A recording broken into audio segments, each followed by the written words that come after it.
Le massacre des innocents. Mes enfants bien-aimés, que la paix, la grâce et l'amour soient avec vous. Je suis votre Jésus de miséricorde infinie. Je veux vous faire partager les amertumes et les douceurs de mon cœur. Je veux recevoir de vous tout l'amour dont vos cœurs sont capables. En ces premiers jours qui suivent ma nativité, l'Église rappelle à ses fidèles le massacre des saints innocents, c'est-à-dire la mort de tous ces petits-enfants qui, à cause de mon nom, même si ce fut à leur insu, ont rencontré le martyre auquel a fait suite la plus grande gloire dans le ciel.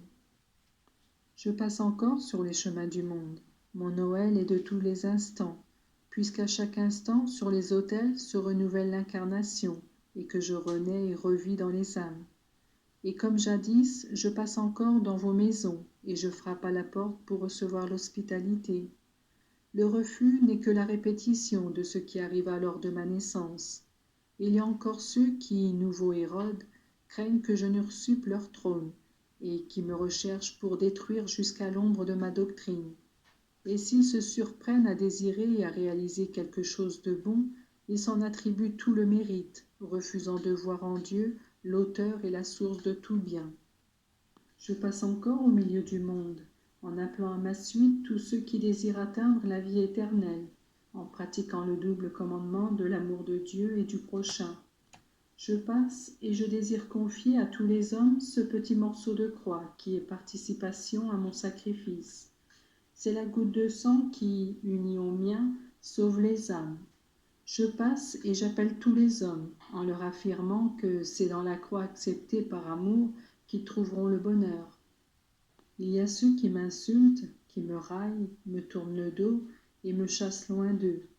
Ils me considèrent encore comme un danger pour leur bonheur, pour leur succès, pour leur gloire. Et moi, je dois aller en terre étrangère. Ce sont des âmes qui me refusent et qui, à l'instar du fils prodigue, préfèrent les glands des porcs au pain savoureux de pur froment. Ce sont des jeunes qui, jusqu'à hier, ont vécu auprès de ma maman et de moi, qui se rebellent et refusent de croire et d'aimer. Ils pensent se suffire à eux-mêmes et pouvoir aimer sans puiser à la source de l'amour cette affection qui unit les cœurs. Leur avidité du gain et leur désir de posséder font que je pourrais leur dire à bon droit: il est plus facile à un chameau de passer par le trou d'une aiguille qu'à l'un de vous d'entrer dans le royaume des cieux. Puis il y a la plaie, la plus douloureuse. Je passe et j'appelle. En tout temps, en toute classe sociale, en tout lieu, je choisis mes intimes.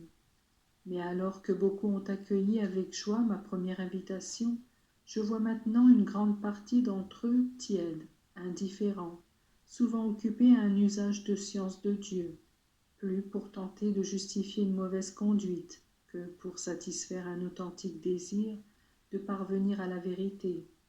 C'est ainsi qui, précisément, par l'intermédiaire de mes enfants de prédilection, l'hérésie fait son chemin. Ce sont des religieux et des religieuses, ce sont mes ministres, ce sont ceux qui me sont chers qui de nouveau, comme jadis au cours de ma passion, me tournent le dos ou par peur me suivent de loin en rougissant de se déclarer miens. Au milieu de tant de misère et de tant de douleur, voici le sang des innocents. Comme jadis, ils payent, ils réparent. Ce sont des âmes simples et humbles qui font de leur vie une offrande incessante.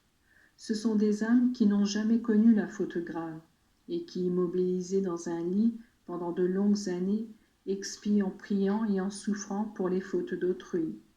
Bénis, 1000 fois bénis ces colonnes de l'Église, qui, dans leur apparente inutilité, travaillent assidûment pour toutes les catégories de personnes. Voici que leur voix ne sort pas de leur bouche, mais elle atteint le trône de Dieu et redescend comme un baume pour guérir les plaies de l'humanité. Ce sont des enfants innocents, ce sont des jeunes qui se préparent à la vie, préservés des dangers par le sacrifice de ces âmes bénies. Ce sont des mamans consolées, ce sont de pères convertis, ce sont de prêtres et des religieux sauvés et sanctifiés par la puissance de la prière de ces âmes qui souffrent et qui offrent. Mais vous êtes là, vous aussi. Vous avez différentes tâches dans la maison du Père. Il y a ceux qui travaillent auprès des malades, dans les écoles, dans les bureaux, à l'usine ou chez eux. Que vous demanderai-je à vous? Que me donnerez-vous pour le salut du monde? Je ne vous demande que de témoigner de moi là où vous vivez. Je ne vous demande pas le martyre du sang, mais votre petite contribution de souffrance, qui est comme votre martyre quotidien, celui de l'accomplissement exact de votre devoir. Toutefois, je vous demande que chaque devoir soit rendu précieux par l'amour, même lorsque vous voudriez crier bien fort que vous ne pouvez plus continuer à vivre dans le climat où vous vivez, étant donné l'hostilité dont parfois vous êtes environné. C'est ainsi que mes grandes douleurs peuvent devenir mes grandes joies, à travers votre offrande d'amour. Que la fête des saints innocents soit pour vous le doux appel à poursuivre dans le bien et dans le mieux, et à assaisonner d'amour la goutte de sang qu'est votre sacrifice. Je vous bénis, mes enfants, un à un,